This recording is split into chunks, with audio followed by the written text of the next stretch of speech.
This is going to be a quick review of the K&F Concept carbon fibre travel tripod. This one, it's the KF-SA255C.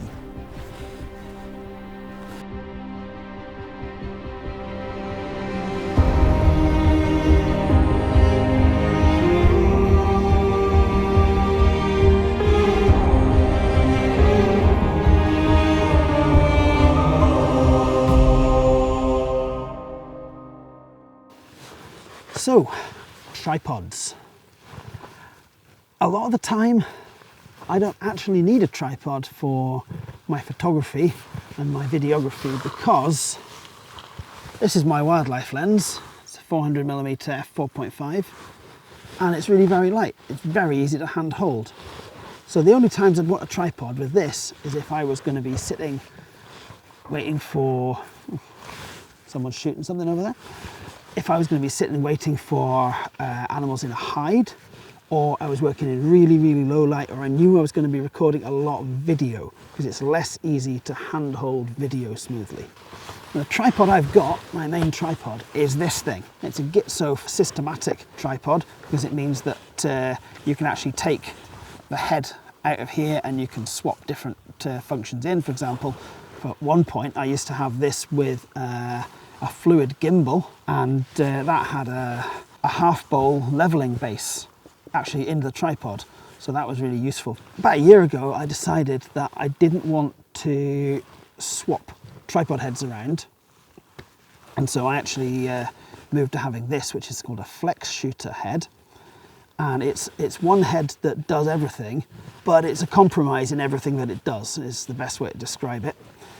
It's a ball head. If I undo this, it's an absolutely normal, very big ball head, no bother. If I undo this part, it has the sort of axis movements of a gimbal without being quite as well balanced. So it can turn in the plane, and it has a spring damped forward and backward motion, but it has no side to side roll. So there's no chance of lens flop with this, and it's absolutely brilliant with this lens, and I believe this head is brilliant with big lenses too, right up to kind of like 400, 2.8, 600 f4s. And yeah, because it's got this secondary ball head here, you can actually level everything using that. You get everything level, and then just like if you're using a gimbal, it's incredibly important to have things level if you're going to have smooth panning and lifting.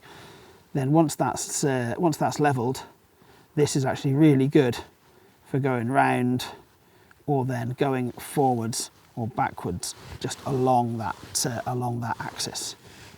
But this chat's not really about this tripod. That's just kind of setting the scene a bit. This is heavy. This is about 3.5 kilos. I'd have to check my notes. I'll write it in the on the screen if I got that wrong, but it's heavy. It's a heavy setup. It's stable as anything. You could put this in an absolute gale. It's not going to go anywhere, and it's beautifully made. Everything's very positive. There's no kind of, you know, there's no kind of flex to it. There's no flimsiness about it. It's absolutely fantastic. But given, as I said, that I don't often need a tripod out and about, I don't want to be carrying this around. And of course the other reason that I might want a tripod is the reason that I'm using a tripod right now, which is that I'm talking to you on an Osmo Action 4 sitting on a tripod. So I need a vlogging tripod. I need something that I can put down to record pieces to camera like this, or to record B-roll, or to leave shooting time-lapse while I'm doing other things. And so a few weeks ago, K&F Concept reached out to me and asked me if I would like to review one of their tripods, and I said yes straight away, because the solution that I've had for as a vlogging tripod up till now wasn't the best. I shall show it to you in a second.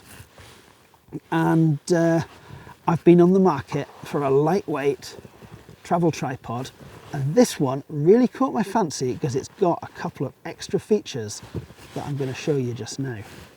It's going to be a quick cutscene, See if you can guess why.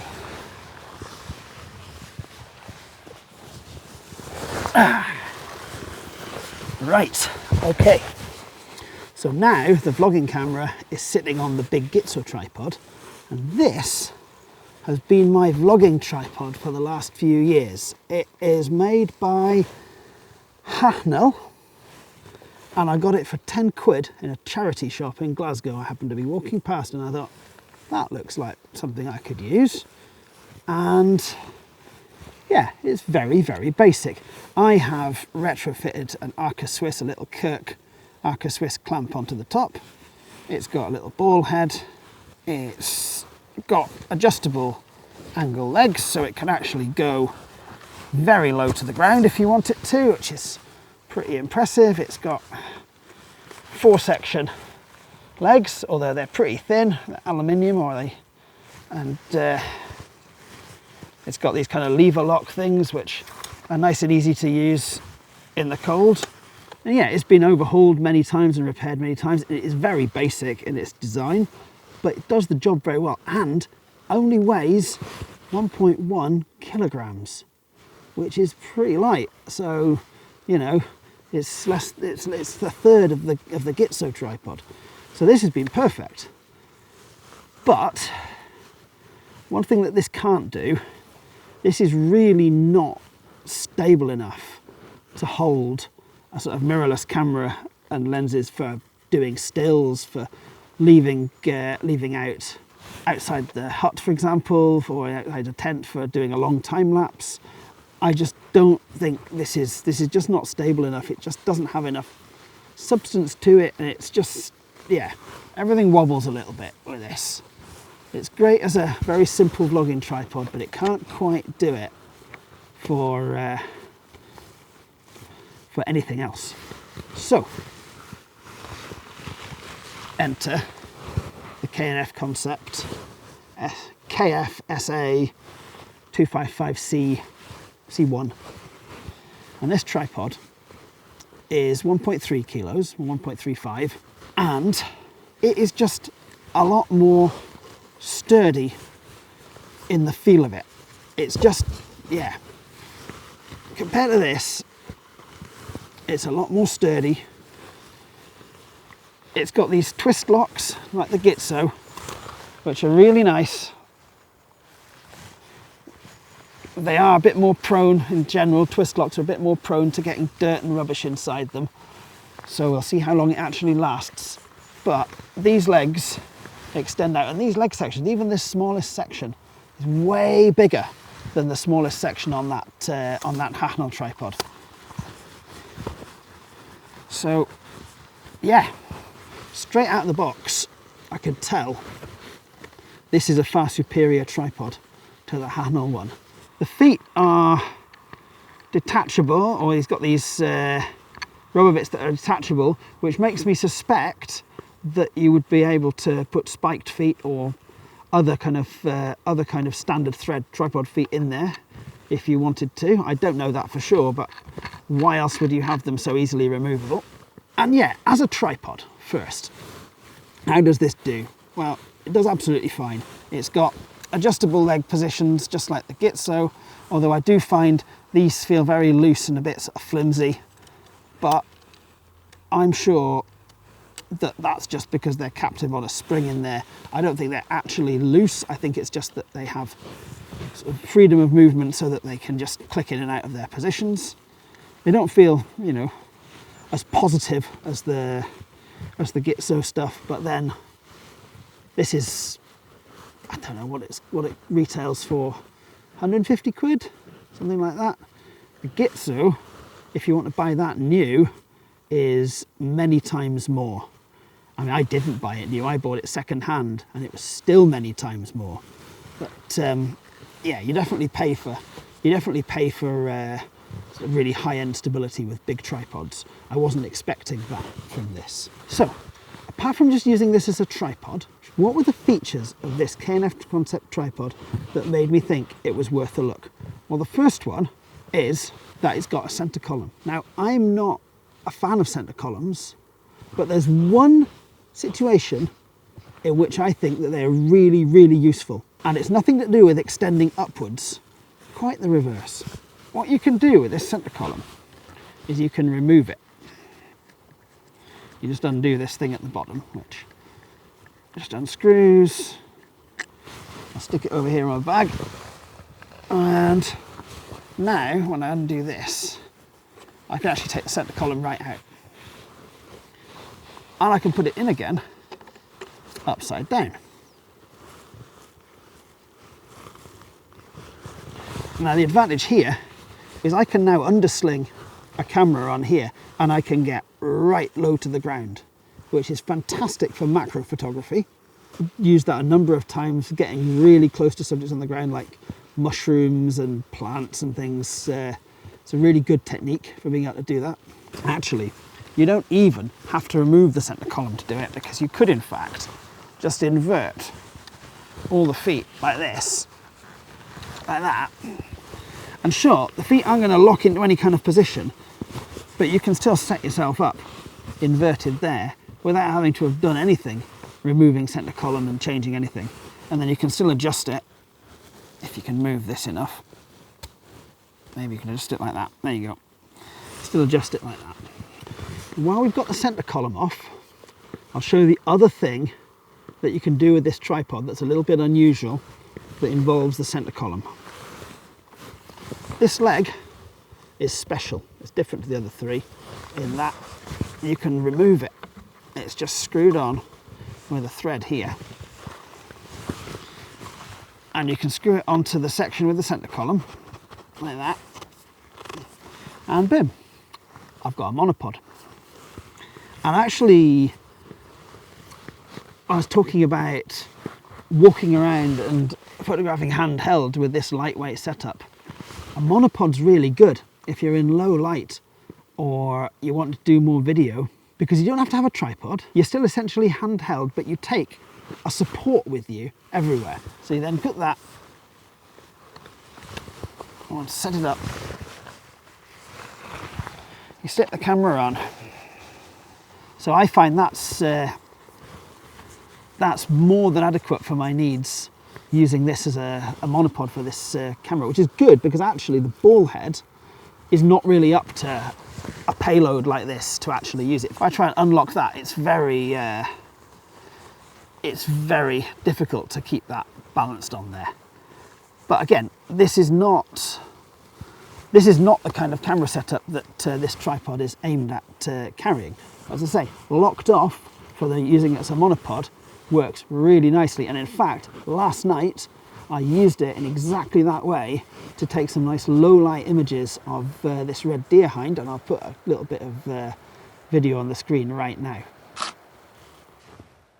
The other thing that this tripod comes with is a very useful plate. It's a lot more than just an Arca Swiss plate, this one. It has the functions of one. It has a locking point, it has a threaded bolt, as you'd expect, and of course it's a dovetail mount. But if you pull like this and twist it out, you actually get a phone mount. And I'll just put my phone on it. Like that. So now I can put my phone on the tripod or on the monopod, or even just have the centre column out as a selfie stick, and use that for vlogging, use that for B-roll. And that's really useful because I've had a few different solutions for attaching the phone to an Arca dovetail mount, and none of them have been as neat as this. Plus, it's always good to have an extra tripod plate with you in the bag, so why not have one that's got extra functionality like this? It's absolutely brilliant. That's honestly one of the main selling points of this tripod. I saw that, it was so neat, and I was like, that's the model I want to test. And this will be really good because I shall use this to do some close-up B-roll of some of the bits of the tripod that you'll be seeing throughout this video. In fact, it's even got a little cold shoe position there as well, so if you wanted to put an external mic on there or a video light, you could do that too. Very neat little gadget. So yeah, I've been using this tripod this weekend as my only tripod for a weekend away. I've used the monopod function. I sat this out doing a time lapse, and even though it's been quite windy, it seems to have been rock stable, and it's been in and out of the sort of wet, boggy ground today, and it doesn't look at all worse for wear for it. And yeah, I think it definitely is a good replacement for this this older vlogging tripod. I'm going to keep this, of course, because it's always useful to have small tripods for setting up scenes if you're doing more complex things with lighting and whatever. So it's good to have another one. But I think I can be confident if I need a lightweight tripod that, sure, it's not going to be as big and as stable as the Gitzo, but it's going to do well enough for the few times on a trip out that I need a tripod for anything other than vlogging. And of course it'll be absolutely fine for holding the vlogging cameras that I have, if it's the Z6, if it's the Osmo Action, it's the Osmo Pocket, even if it's my phone. It has solutions for all of those. So yeah, pretty pleased with it. Can recommend based on the short time that I've been using it. Check back in a few months and see if I've still been using it. I suspect I will have been. Thank you very much, K&F Concept, for providing this for me. It's a grand tripod. As I said, I have been sent this tripod, so my opinions of it are my own. I'm not bigging it up just because they've sent it to me, but yeah, it's a big improvement over what I have. I can't comment on how it compares to others, for example the Ulanzi or the Peak Design travel tripods. I know there's a lot of hype about those. I haven't ever played with one to be able to compare, but based on what I've been using up until now, this is definitely a big improvement. And yeah, if you're in the market for something of this kind of order of weight, then yeah, go check these guys out. And yeah, hope that's been useful to someone. Thanks for watching. See you next time.